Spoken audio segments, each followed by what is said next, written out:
Eu quero cumprimentar a todos nesta manhã bendita e gloriosa desse dia lindo, maravilhoso, com a gloriosa e santa paz do Senhor e Salvador Jesus Cristo.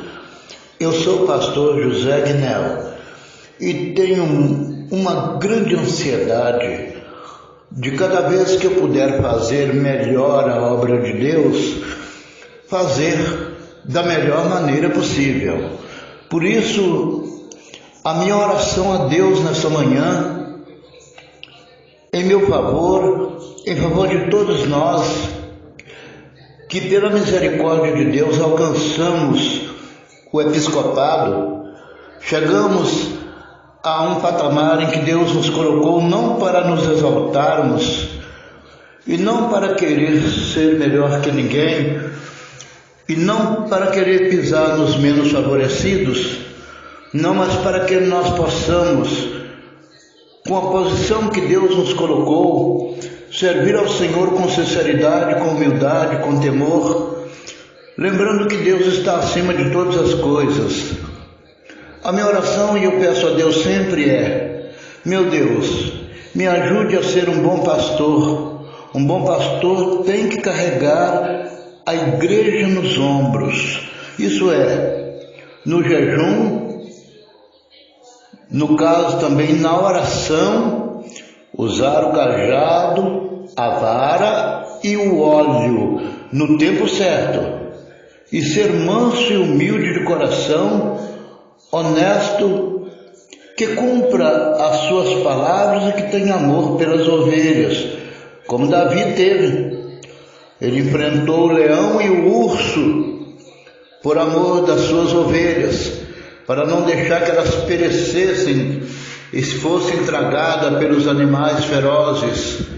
Então ele enfrentou o leão e o urso e matou a ambos com a graça de Deus. Não foi um pastor covarde que deixou as ovelhas perecer, como foi Davi, no caso. Então nós, pelo povo, que é muito mais do que animal no caso aí, povo é ovelha de Deus. As almas são criaturas de Deus que se tornam filhos através de alcançarem a misericórdia de Deus, da libertação e da salvação, se tornam filhos de Deus. E nós temos que amá-las como Moisés amou. Moisés se colocou numa posição diante de Deus que ele teve coragem de dizer a Deus que o Senhor perdoasse aquele povo, ou o Senhor riscasse o nome dele do livro que estava escrito. Isso aí simboliza o amor que um pastor tem pelo povo. Moisés poderia ter tido uma visão diferente, carnal, de quando Deus falou com ele que faria dele uma grande nação, destruiria aquele povo e faria dele uma grande nação, um grande povo. Ele ia pensar assim, se ele fosse carnal: o meu nome vai superar, então, no lugar do de Abraão, de Isaac e de Jacó, porque em Isaac Deus falou que seria chamada a descendência do povo dele, e Abraão Deus fez promessas. Então, partindo de Abraão, vinha a Isaac e a Jacó a bênção de que seriam as suas descendências uma grande nação. E se Moisés fosse olhar por esse lado, ele ia falar: agora seria aniquilada a descendência de Abraão, de Isaac e de Jacó, e ficaria sendo o meu nome como o nome principal, do qual sairia uma grande nação, e o meu nome seria reconhecido por toda a terra, por todo o mundo, enquanto durar, não é? As épocas, os tempos e as estações. Deus, o meu nome seria o nome como será o de Abraão. Não, mas ele não pensou assim. Moisés não pensou na parte carnal, ele não pensou em vanglória, ele não pensou em glória para ele, em exaltação para ele, ou que repercussão o nome dele tomaria ou teria depois que ele aceitasse essa proposta de Deus. Fosse um caso, que Deus fosse fazer isso, ele aceitar a proposta de Deus que destruiria o povo no deserto. Mas antes ele amou primeiramente o nome do Senhor, depois amou o nome do povo, amou aquele povo e não se importou com o que seria a glória do nome dele ser exaltado, ser engrandecido, ou ser um nome que viesse a repercutir, como hoje, né? Nós baseamos na fé de Abraão e muitas das vezes sentimos como um aprendizado. Abraão, para nós, como nós somos filhos de Abraão, diz a palavra de Deus, que os da fé que são filhos de Abraão, porque Abraão foi um exemplo de fé e obediência a Deus, né? Quando Deus o mandou que saísse da sua terra e do meio da sua parentela e fosse para uma terra que Deus o mostraria, e ele foi bem-aventurado. Deus lhe fez promessa, Deus cumpriu as promessas que fez a ele, e Abraão foi tremendamente abençoado, e o seu nome é divulgado até hoje no meio do povo, tanto como do judeu como da cristandade hoje. Então, conclusão do assunto é que Moisés seria, se não fosse o caso dele interceder, mas ele amou o nome do Pai, o nome do Senhor Deus Todo-Poderoso, quando ele falou com Deus: olha, Senhor, né, o que vai ser feito do teu santo nome, o que as nações em volta vão dizer, que o Senhor tirou um povo do Egito, lá do Egito, fez promessa a eles de introduzi-los numa cidade santa, a qual o Senhor ia dar a eles uma terra que mana leite e mel, e o Senhor não conseguiu fazer o que o Senhor falou, cumprir suas promessas de introduzi-los na cidade santa, a qual o Senhor prometeu. Então, porque o Senhor não prometeu e não conseguiu cumprir, o Senhor matou eles no deserto. Então as nações poderiam dizer isso. Moisés falou com Deus: ô Senhor, perdoa esse povo ou risca o meu nome do teu livro que está escrito. E Deus falou com Moisés: não, aquele que pecar contra mim, este eu riscarei o nome dele do meu livro. No caso, Moisés não, porque Moisés era um homem fiel ao Senhor. E Deus pegou e atentou, no caso aí, para essa sugestão. Deus não precisa de conselheiro, mas vai lá saber por que Deus falou essas palavras com Moisés, né? Se foi para experimentar, se foi para ver o coração de Moisés, o que queria dizer, se iria se exaltar ou se iria humilhar. Por isso, ó, irmãos, é que nós temos que tomar cuidado, porque Deus muitas das vezes também nos prova, e pode nos provar da maneira que Ele quiser. Mas Ele encontrou em Moisés não um homem que queria uma glória futura para si, para o seu nome e para o nome dos seus descendentes, como no caso aí que Deus já tinha feito com Abraão, que chamou ele e ele foi obediente. Moisés não quis isso. Moisés antes humilhou diante do Senhor. Ele não quis uma glória para ele, nem para o seu nome, nem para a sua descendência, para se tornar patriarca de todas as nações. Não, ele quis ser o que Deus chamou ele.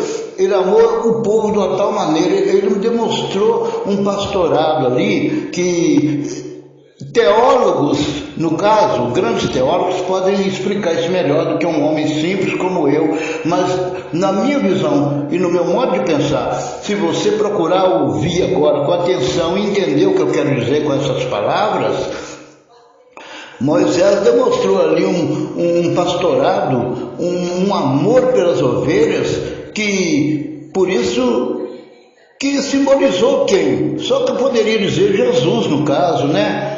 Jesus, porque do jeito que ele demonstrou o amor pelas ovelhas ali, Jesus é que demonstrou por nós. Por isso que ele mesmo falou na sua santa palavra de Deus, na boca dele ali, ele profetizou, porque profetas falavam de acordo com os oráculos de Deus, né? Falavam de acordo com a palavra de Deus, transmitia aquilo que Deus mandava eles falar. E Moisés, como um grande profeta na época, então Moisés falou também, falou: eis que o Senhor levantará um profeta semelhante a mim, a ele ouvireis, e acontecerá que toda alma que não ouvir este profeta será extirpada do meio do povo. Então, conclusão, Moisés foi um homem que demonstrou um amor tão grande, de um grande pastor de ovelha, e isso cumpriu em Cristo, porque Jesus é que demonstrou um grande amor por nós, o maior amor que já existiu no mundo, porque Deus não é só amor. Deus não tem só amor, não. Voltando aqui ao que eu estou dizendo, Deus não tem amor só, não. Deus é o próprio amor. Deus é amor. Deus é amor, e este amor foi demonstrado na pessoa bendita do seu Filho Jesus Cristo a nós, não é? Então o pastor tem que ter um grande amor pelas suas ovelhas. Outra pessoa que demonstrou um amor muito grande pelo povo foi Paulo, quando ele disse que desejaria ser anátema de Deus pela salvação dos judeus, amou a sua nação de uma tal maneira que desejou ser até anátema de Deus, né, reprovado por Deus para a salvação, para que os judeus fossem salvos. Então são coisas tremendas e maravilhosas que a gente vê, meus queridos irmãos.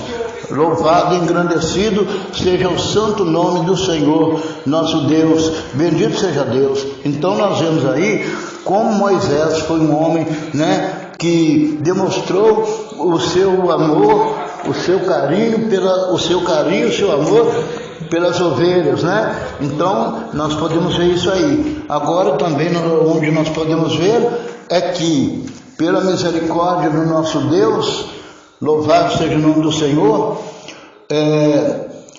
a gente vê aqui que um bom pastor, ele não deixa a ovelha desamparada, ele vai em busca das suas ovelhas, ele tem amor pelas almas, ele não é orgulhoso, ele não é soberbo, porque nós não devemos ser orgulhosos numa coisa que não é nós que geramos, não é nós que construímos, não é nós que nos demos a nós.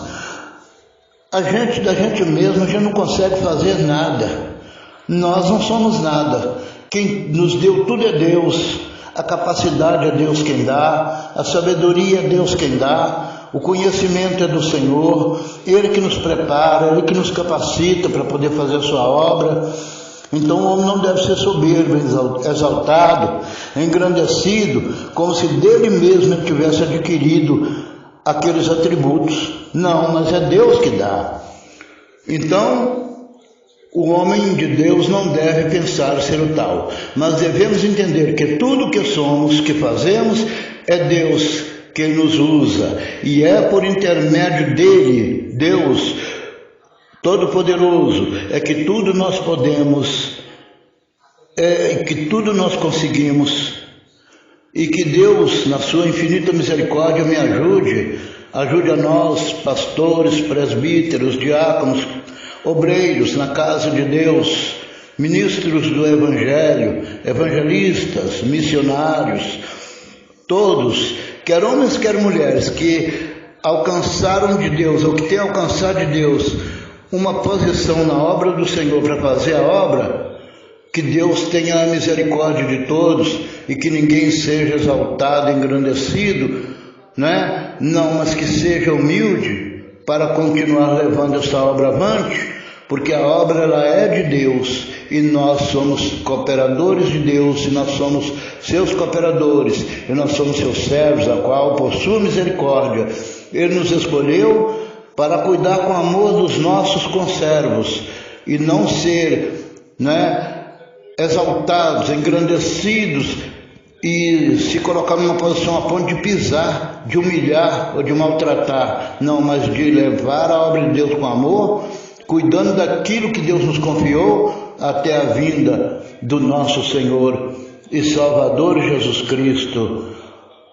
Porque a obra do Senhor tem que ser levada com zelo, porque Deus não tem prazer naqueles que fazem a sua obra relaxadamente. Quando se fala com zelo, irmãos, com zelo, amor, comunhão com os irmãos, sinceridade, temor, obediência, não pisando, não maltratando, não humilhando ninguém, mas também não quer dizer que você não tenha que cuidar da obra e exortar, ensinar. Como eu disse antes nessa mensagem, usar a vara no tempo certo, o cajado no tempo certo, o óleo, né? E ser aquele bom pastor que, se possível, se entregue nas mãos de Deus, para que Deus use você a favor da sua obra e se dê a sua vida em prol das ovelhas. Que Deus abençoe. Eu sou o pastor José Aguinel e que desejo a todos vocês um dia abençoado. Fiquem todos na graça e na paz bendita e gloriosa do Senhor Jesus Cristo.